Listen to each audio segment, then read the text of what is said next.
This is the Capital Games Movie Club. I am The Wiz. Today I am reviewing the 1975 drama by Chantal Akerman, Jeanne Dielman, 13 Quai du Commerce, 1080 Bruxelles. For the time being, I'm going to just call it Jeanne Dielman. There's no way I'm going to do that title. I probably butchered that title too. So, Jeanne Dielman is what I'm watching. So for the past month, I have been reviewing movies that made it onto the Sight and Sound 100. Some I've liked, others I've been kind of cool by, and I thought that the best thing to do to end the coverage of this list is to review the movie that was number one. I've been meaning to watch this movie for a long time, just for the curiosity of it. This is a movie that has been on the 1001 movies you have to see before you die. A lot of people who are big movie buffs look at this as like a challenge movie that you have to see, even if you're not interested in seeing it really, that you have to experience it. I consider myself one of those types of movie buffs who wants to see challenging works and challenging movies, but I gotta be honest, I was not looking forward to seeing this movie. I've been wanting to watch it, and it was one of those kick the can down the road kind of things where I'm like, yeah, I'll watch it one day. You kick, and yeah, and then I'll be like, okay, I'll watch it one day. Kick, and that's it. I watch something else. Now that I have the podcast, and then I'm like, okay, I'm going to watch this movie, and now people are relying, maybe not a lot of people are relying on me to watch. It just dawned on me how much I did not want to watch this movie. I just... The thought of I'm watching a 3.5 hour film about a woman doing chores. Oh no. But hey, this is one of those bucket list movies that I felt like I had to see just for the curiosity's sake of it. So I definitely jumped into it last night. I meant to watch this earlier. I've been having some issues, and sorry I didn't get to do it sooner. But we'll get to it now, why don't we? So let's review Jeanne Dielman. So for those of you who don't know what the movie is, my flippant comment of a movie just about a woman doing chores is essentially it. Basically, this is a 3.5 hour, I guess, mood piece? Yeah, I'll say mood piece. It's a 3.5 hour mood piece where you're watching this woman whose husband died 6 years ago, struggling to get by doing chores around the house, but in order to support her and her son, she prostitutes herself. Essentially is what happens in this movie.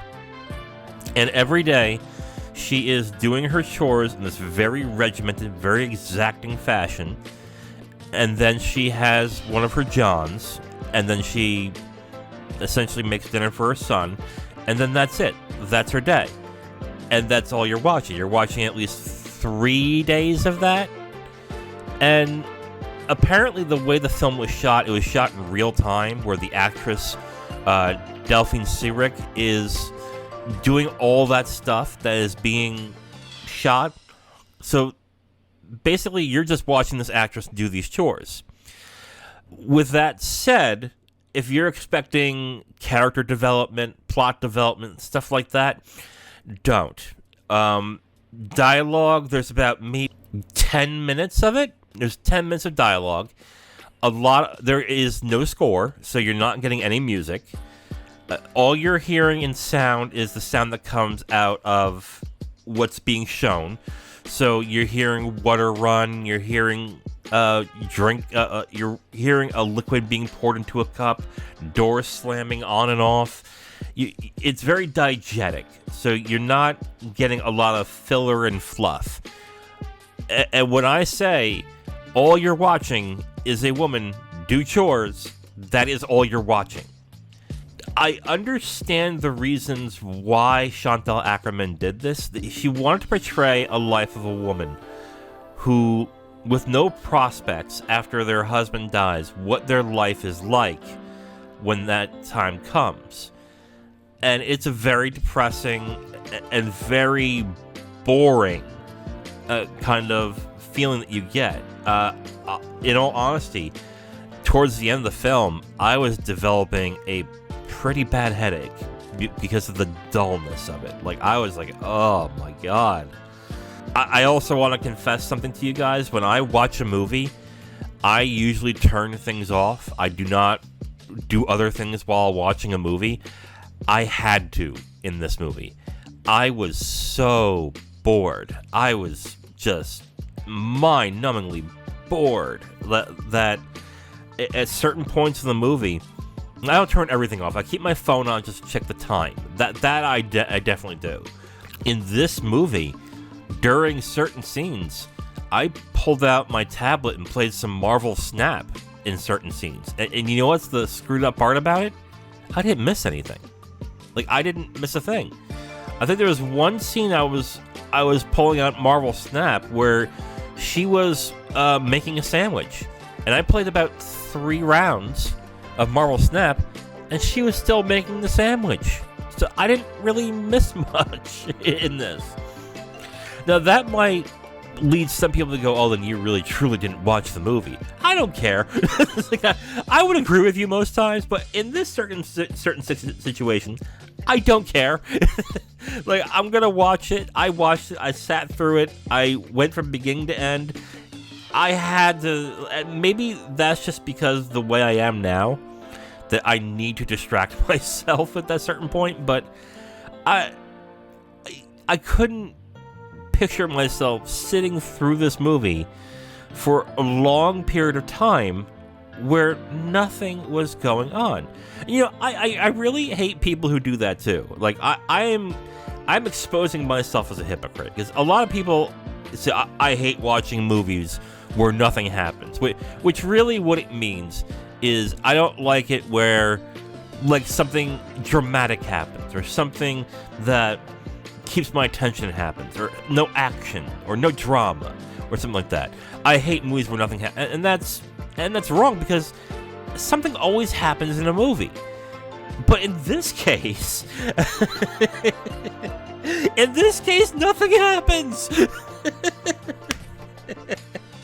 Nothing happens in this movie. But that's by design. Here's the hard thing I'm gonna have with this movie. It is the fact that the movie is supposed to bore you to tears. It is supposed to, because it's supposed to make you feel as lifeless and as soulless of a life that this person is having. It's supposed to make you feel that way, and in that case, the film ultimately succeeds. My big issue with the film, you know what? This may be an unfair thing to criticize it for, and if you feel that way and you've seen this movie, please comment on your thoughts on the film as well. I would love to hear it. But my thought watching this movie was not that I wish something would happen. It was, did it really need to be this long? I got to 2 hours into the film, and I checked the amount of time I had left, and it was an hour and a half. I'm going, good lord, really? What more do you need to do here? Like, and that is purely subjective. I know some people who watched the whole 3.5 hours, were captivated all the way through, and thought it was mesmerizing. And I can get that. I don't think that's crazy. I can get why somebody would watch this movie and find it just a mesmerizing watch to sit through. But that being said, there are points in this movie where I'm like, okay, did her making the sandwich need to be 6 minutes long? Did her drinking coffee need to be 8 minutes long? To me, you could have had your intended purpose without going overboard. And maybe Chantal Akerman's movie, maybe Jeanne Dielman, is what started this movement of having slow burn movies that did this stuff. And maybe that's the case, and if that is, that's fine. Okay, great. But you can't tell me you couldn't have had the same feeling watching a movie that was 2 hours long. I don't think this needed to be 3.5 hours long. And And that's like my main gripe with the movie. It's not that I was bored. It was not that I ended up having a headache afterwards, just because of how dull everything was. I knew that was the intended purpose, and because it was the intended purpose of the film, I can't knock it on that. But I can knock it on the fact that I don't think it was entirely necessary for it to be the length that it was. I will bluntly say it. I think it was entirely unnecessary for it to be as long as it was. Like, entirely unnecessary.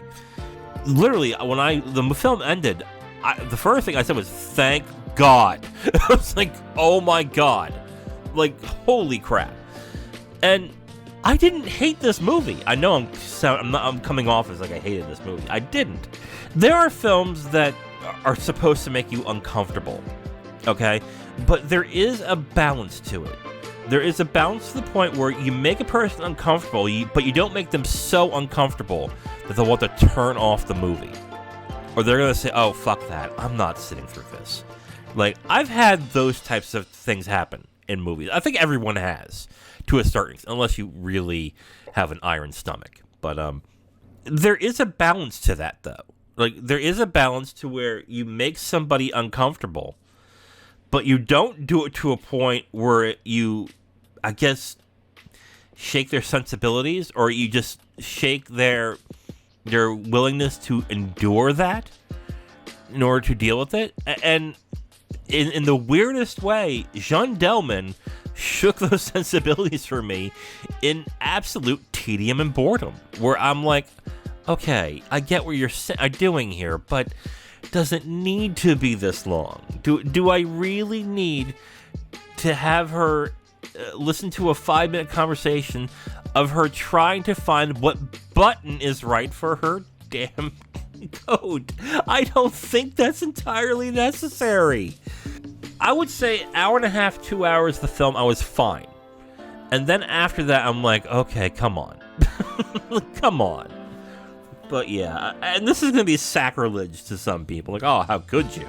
Oh, it's a beautiful masterpiece, and it's a feminist allegory. I'm like, and I get that. I get it. Like, it is a brilliant film in that aspect. But if I am being dead honest, I think it would have been a lot better if it was 2 hours long. Or, like, maybe 2.5 hours long. Cut it an hour, and I'll meet you halfway there. Oh man. All right, let's get into spoilers. I know there's spoilers for Jeanne Dielman. Let's get into spoilers for Jeanne Dielman. If you have not watched the movie, you can come back and re-listen to this part, and I'll get into spoilers in 5, 4, 3, 2, 1. I know what you're thinking. Wiz, how can there be spoilers to a movie that nothing happened? And you know what? You have a point. But something did happen in the last 10 minutes of the movie. But anyway, yeah. So in the last 10 minutes of the movie, what happens is with her third... Is it customer, John? I guess it is. With her third prostitution customer that she had in the last 10 minutes of the movie, she ends up stabbing him and killing him, essentially, in one of the most random scenes in the movie. The scene shocked me. I was not expecting it. So when it happened, I was like, whoa, okay. And it was one of those... It wasn't one of those, wow, I didn't see that coming. It was like, oh my God, something happened. After that happened, after the shock of it came through and the film ended, I left scratching my head, going, there was nothing in this film that made me think that this was a possibility. And some of you will say, well, does everything need to be spelled out for you? I mean, does something need to show itself in some hint for it to be viable? And here's the thing. I would say in most cases, yes, it would. There are exceptions, but even in those exceptions, when you look back in retrospect, you do sense certain things that happen in the movie that will make you feel that was a possibility. At no point did I watch this movie thinking, oh, this woman's gonna kill somebody. No, at no point. Maybe it was just a snap. And yes, those things do happen, and that's fine. Even then, a film has to hint towards it. A film has to actually, even not spell it out, but show something that is a distinct possibility, even if it's a shocking possibility, even if you're not really expecting it. And at no point does this film do that. Now, the film has next to no dialogue. There is no character development.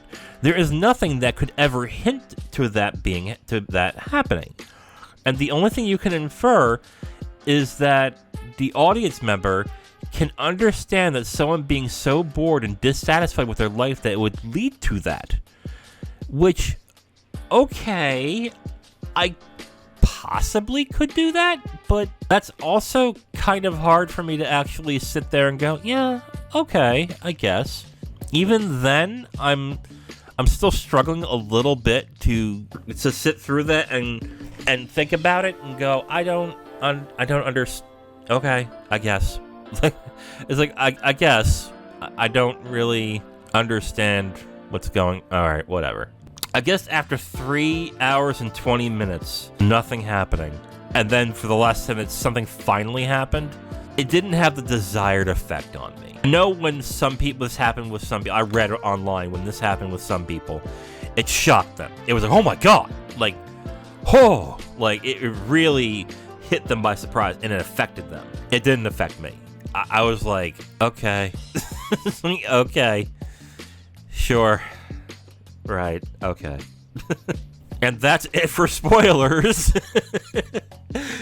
Look, I'm laughing and I'm complaining a lot about the movie. Do I agree that if you're a big film buff that you should see this movie? Yes, I do. I really think this is something that is a bucket list movie that you do have to give it a shot in order to watch it. I had serious issues with the movie, but even though I did, I still came out liking it. Somewhat? Kind of? Like, I still... How do I put this? This is not a movie I would recommend to anybody, but if you are like me, who is a big film guy and really wants to watch all sorts of different films, this is kind of a movie you have to see and get an opinion for yourself on. But that's it. Like, am I going to tell my parents, you should see Jeanne Dielman? No. No. Would I tell a stranger, you should see Chantal Akerman? No. Not at all. Like, you have to be a specific type of person to want to sit through this movie.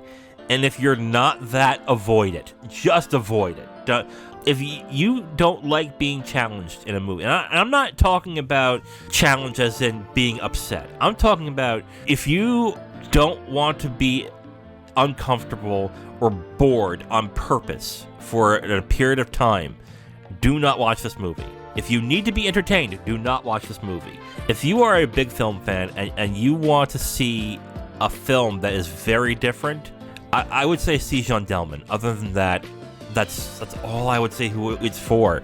I'd rate it 2.5 out of 5. I'm glad I watched it. I will say that. I'm glad I watched it. I don't feel like I wasted my time. I can understand why people do think this film is beloved and is such a great film, but I don't. I really do not. I think this is... It did its stated purpose correctly, but if I'm being honest with myself, this could have been done in an hour and 45 minutes, 2 hours, and had the same effect. You did not need to make it 3.5 hours. So, Jeanne Dielman, I would give it 2.5 stars. Don't crucify me too much in the comments, please. But, yeah, 2.5 stars for Jeanne Dielman. All right, so we are done with Sight and Sound, the top 100. And we're going to get into the Oscars. There's a bunch of films that were nominated for Oscars this year that I have not seen, and I want to start getting into it. So, Oscar-nominated movies that happened this year, I am gonna choose one movie that I think that I'm gonna go ahead and watch, and we'll get into it. You know what I'm gonna start with? I'm gonna start with the Banshees of Inisherin. It's on HBO Max right now. I like Mark McDonagh. I haven't seen the film, so I'm gonna start with the Banshees of Inisherin. So tune in next time where I discuss the movie The Banshees of Inisherin, starring Colin Farrell, Brendan Gleeson, and Kerry Condon. I am The Wiz. Talk to you next time. Bye.